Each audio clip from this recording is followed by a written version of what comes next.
Aonde foi que nós lemos hoje?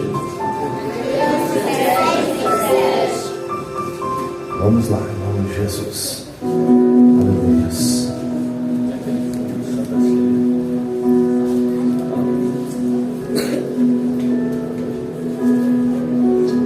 Aleluia. 27 de Mateus. Aleluia. Nós vamos ler apenas 4 versículos nessa noite. Vamos ler para adiantar? Em nome de Jesus, diz assim, 27. Então os soldados do governador levaram Jesus ao pretório, reuniram junto a ele o batalhão de soldados. Despindo-o, vestiram-lhe um manto de escarlate, e eles traçaram uma coroa de espinho e colocaram sobre a sua cabeça, e em sua mão direita uma cana, e ajoelhando-se diante dele, zombavam, dizendo: Salve, Rei dos Judeus. Cuspindo nele, tomaram-lhe a cana e batiam, e depois de terem zombado, tomaram-lhe um manto, puseram-lhe as suas próprias vestes e levaram para crucificá-los. Podeis assentar em nome de Jesus. Louvado seja Deus. Queridos irmãos, aleluias. Todos nós sabemos que a morte de Jesus é o ápice do seu ministério. Alguns podem dizer que foi a ressurreição, mas eu consigo entender que o ápice do ministério de Jesus é quando ele passa pelo vexame de ser crucificado. Por quê, irmão Fabrício? Porque ele, sendo Deus, não deixou por usurpação ser igual a Deus, mas antes se humilhou a si mesmo, como forma de servo. Ele se humilhou. Jesus Cristo, ele tem um ministério, irmãos, de 3 anos e meio aproximadamente. 30 anos ele passa no período, vamos dizer, de anonimato. Então, a partir dos 30 anos de idade, ele inicia o seu ministério. E o ministério de Jesus é algo baseado na palavra do Senhor. Ele inicia o seu ministério escolhendo os seus discípulos, depois do batismo, escolhendo os seus discípulos. Ele inicia o seu ministério, e é um ministério curto. Se nós formos aplicar nos tempos atuais, é um ministério curto, 3 anos e meio. 30 anos de preparação para 3 anos e meio. 30 anos de uma escola, vamos dizer assim, para 3 anos e meio. Jesus escolhe os seus discípulos, Jesus levanta o sermão do monte, Jesus cura cego, Jesus cura leproso, Jesus cura paralítico, Jesus cura homens, mulheres.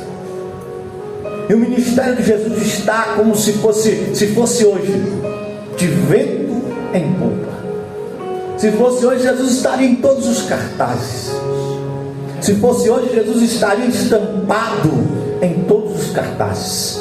Um homem que sai da Galileia faz milagres em todos os lugares. Mas eu disse para vocês que o ápice é a crucificação. Eu quero aplicar isso aqui dentro desse contexto para vocês. Aleluias. Por que o ápice é a crucificação, irmão Fabrício? Jesus Cristo é apanhado numa sexta-feira pela madrugada. Na sexta-feira de madrugada, ele junto com os seus discípulos, depois de ter orado, depois de ter repartido com os seus discípulos, depois de ter ceado com os seus discípulos, ele vai e fica à parte com os seus discípulos, a saber, Pedro, Tiago e João. E ali ele, em angústia de alma, em angústia de espírito, de repente chegam os soldados a prender Jesus. Os soldados vêm lhe prender, e Pedro quer resistir, mas Jesus não permite que Pedro resista. E a Bíblia vai dizer que Jesus é preso, é levado para ser interrogado por Anás e Caifás. E naquela madrugada fria de uma sexta-feira, Jesus está sendo interrogado pelos seus opositores. Jesus está sendo interrogado por aqueles que se dizem ser seus inimigos, ou por aqueles que se dizem serem protetor da lei de Deus. Esses homens agora interrogam Jesus pela madrugada. Esses homens perguntam para Jesus: tu diz que é o rei dos judeus, tu diz que é o Cristo, tu diz que é o Filho de Deus que veio para salvar, tu diz que é aquele que tem todo o poder. E a Bíblia diz que como ovelha muda levada a matadouro, Jesus estava em silêncio. A Bíblia diz que depois desse interrogatório, onde Jesus não responde nada, onde Jesus é vilipendiado pelos seus opositores, xingado pelos seus opositores, onde Jesus é enxutado e até mesmo xingado por aqueles homens, uma madrugada inteira, e Jesus não abre a sua boca. Mas o texto que nós lemos nessa noite é o capítulo 27. É o capítulo onde nós vamos começar a entender o sacrifício de Jesus na cruz do Calvário. E que sacrifício é esse, irmão Fabrício? E que sacrifício é esse? É o sacrifício de morte. Preciso que você preste atenção aqui nessa noite. Aleluias! É um sacrifício de morte. E a primeira coisa, 200 soldados pegam Jesus, amarram ele, levam para uma sala à parte, e eles começam a pegar os espinhos, que segundo os estudiosos tinham aproximadamente de 6 a 7 centímetros cada espinho. Eles começam a ser enrolados, a ser preparado. Já que ele é rei, deixa eu colocar uma coroa na cabeça dele. Já que ele é rei, deixa eu colocar um manto sobre os seus ombros. Já que ele é rei, deixa eu colocar ele para que ele venha se sentir como que um rei se sente. Meu Deus! Colocaram uma coroa de espinho na sua cabeça. Verdade. E eles começavam com uma cana, que era um pedaço de madeira de aproximadamente 1,5 metros de altura. Esse pedaço de madeira era um pedaço de madeira que ele envergava, mas não quebrava. E a Bíblia diz que eles chegavam para Jesus, colocaram na mão dele, e Jesus de pé, eles se ajoelhavam, zombando de Jesus, dizendo: tu não é rei? Tu não é rei? Tu não és Senhor? Tu não és aquele que está proclamando para todo mundo que é o rei dos judeus? Salva-te. E os homens olhando para Jesus, vendo que Jesus não respondia e nem reagia, eles pegavam uma cana e batiam sobre os espinhos da coroa que estava sobre a cabeça de Jesus. Segundo os estudiosos, esses espinhos cravaram na cabeça de Jesus. Alguns quebraram as suas pontas, e de repente o rosto que estava inspirado de suor começa a derramar sangue.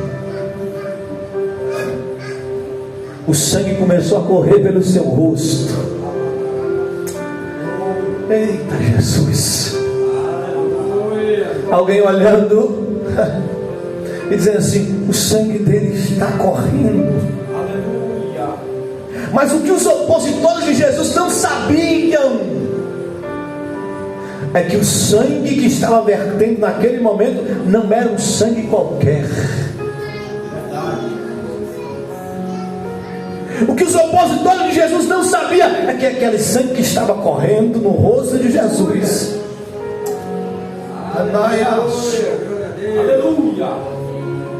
era para que eu e você estivesse aqui nessa noite. Foi o sangue que verteu.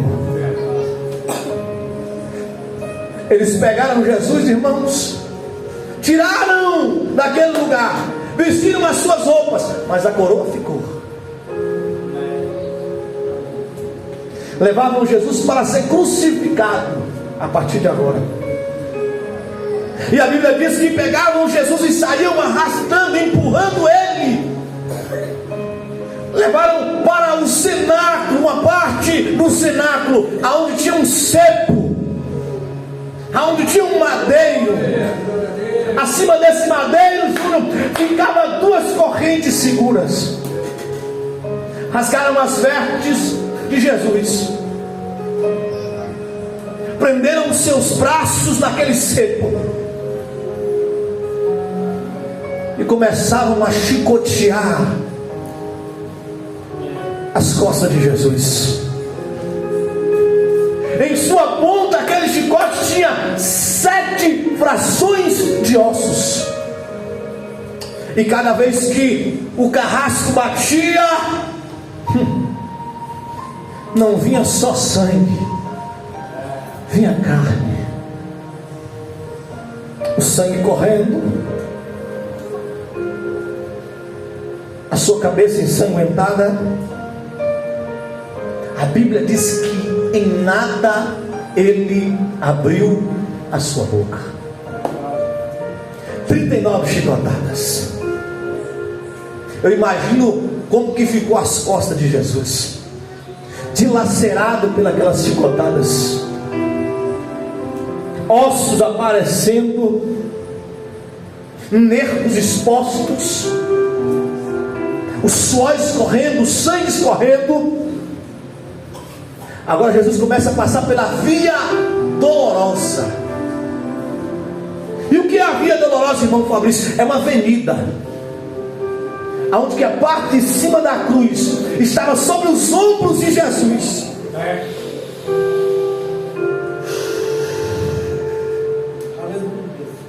E vai ele caminhando, vai ele andando. E a mesma multidão que outrora em Jerusalém gritava Hosana, agora pega pedras e atiram nele. Ele passava e alguns cuspiam no seu rosto. Ele passava e alguns empurravam ele. E quando ele caiu, os soldados seguravam-lhe pelas mãos e subia ele com toda a força, empurrando ele para ir mais rápido. E a Bíblia diz que chega um certo ponto que Jesus cai e não tem força para se levantar. Veio um certo homem chamado Simão Sirineu, ou Simão lá de Cirene, e ajuda Jesus a subir com a cruz, com a parte de cima da cruz. A Bíblia diz que quando Jesus chega no Gólgota, ou lugar de caveira, ou lugar da crucificação, os homens esticam os seus braços,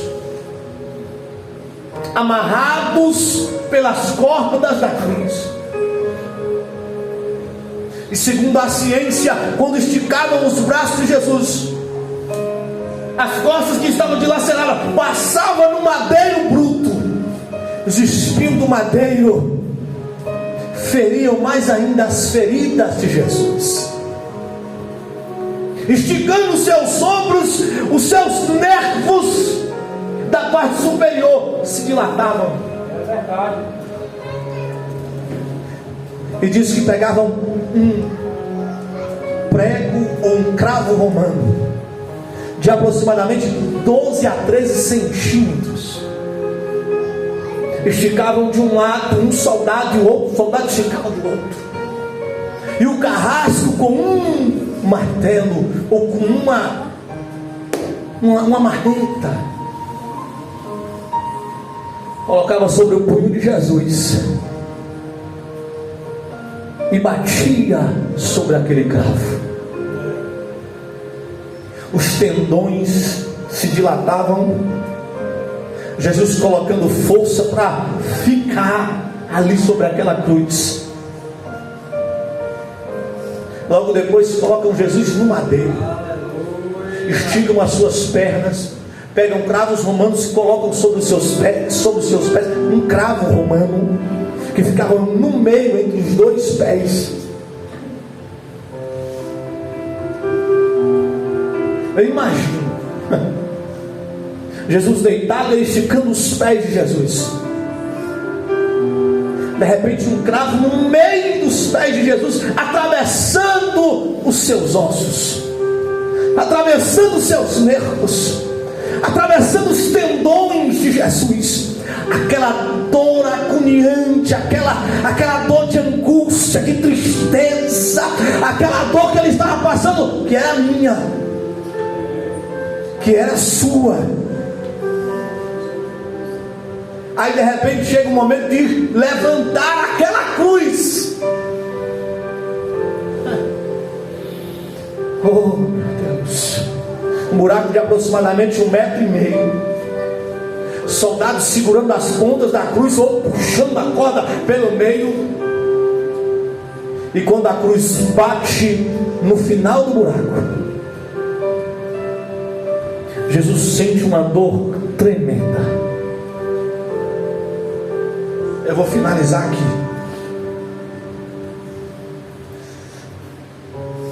Quando Jesus está no ápice da cruz, os soldados pegam as suas vestes e começam a rasgar entre si. Aí cumpre-se o salmo que diz: e lançaram sorte sobre as suas vestes. E na cruz Jesus tem sede, mas pega uma esponja, enche de vinagre e coloca na sua boca.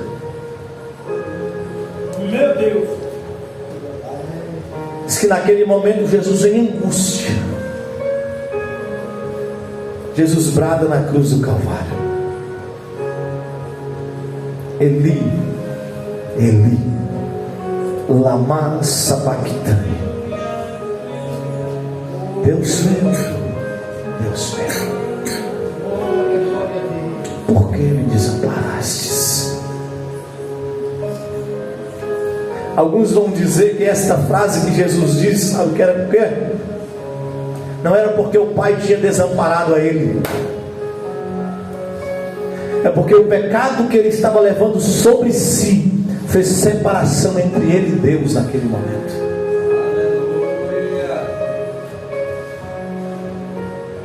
E quando ele brada, a Bíblia diz que a natureza se entristece, o sol se escurece, a terra treme e houve trevas sobre a terra. Aí de repente Jesus entrega o teu espírito ao Pai. Os soldados olhando para ele, eu estou adiantando para a gente, porque a gente não tem muito tempo. Os soldados olhando para ele dizem: está morto. Alguém diz assim: quebra a perna dele, porque era assim que eles faziam com os crucificados. Quebravam a perna para que o corpo descesse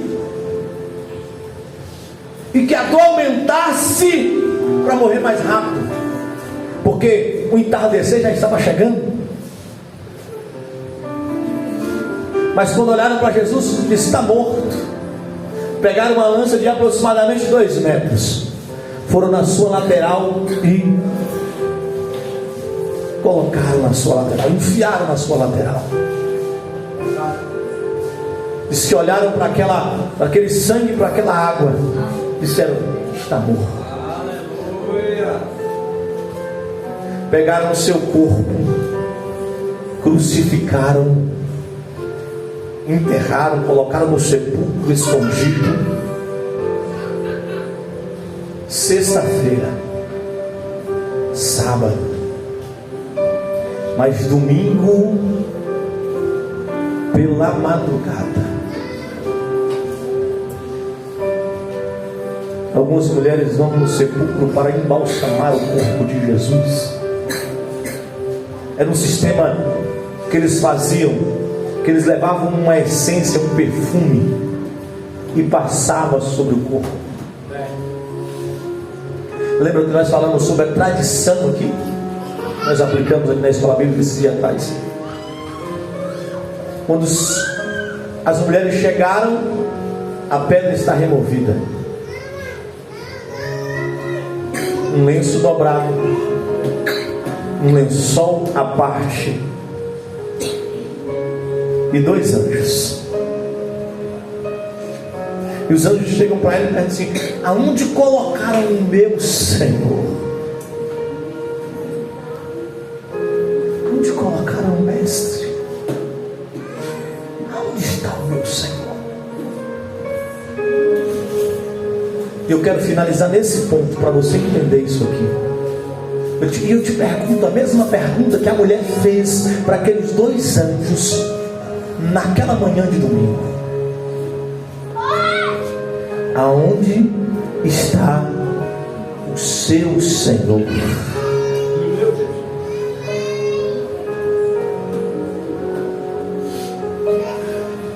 Aonde está o seu Senhor? Aonde está teu Deus? Aonde está Ele? Aonde está? Aonde está?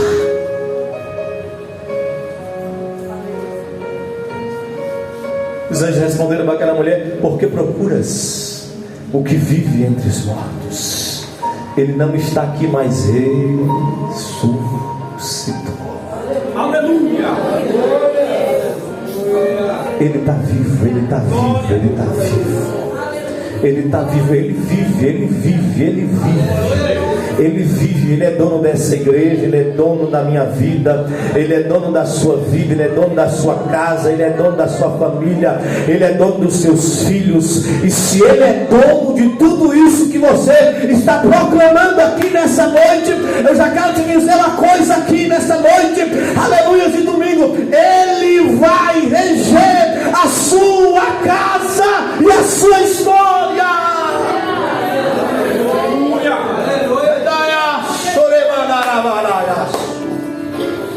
É Ele, é Ele, é Ele que morreu na cruz por você. Foi Ele que levou cuspe no rosto por causa de você. Foi Ele que não devia, mas pagou. Foi Ele que não precisava morrer, mas morreu. Foi Ele que levou os nossos pecados sobre si.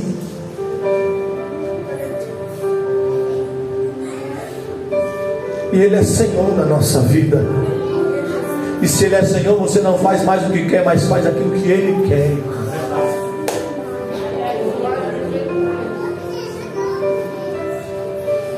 Ele é Senhor da sua vida.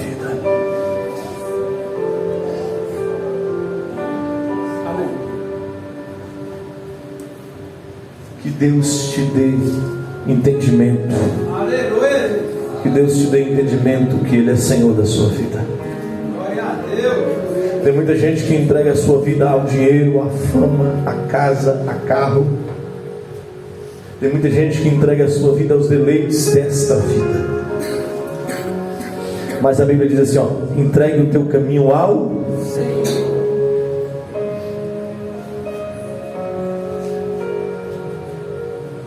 Entregue o teu caminho ao Senhor. Glória a Deus. E tudo mais Ele fará.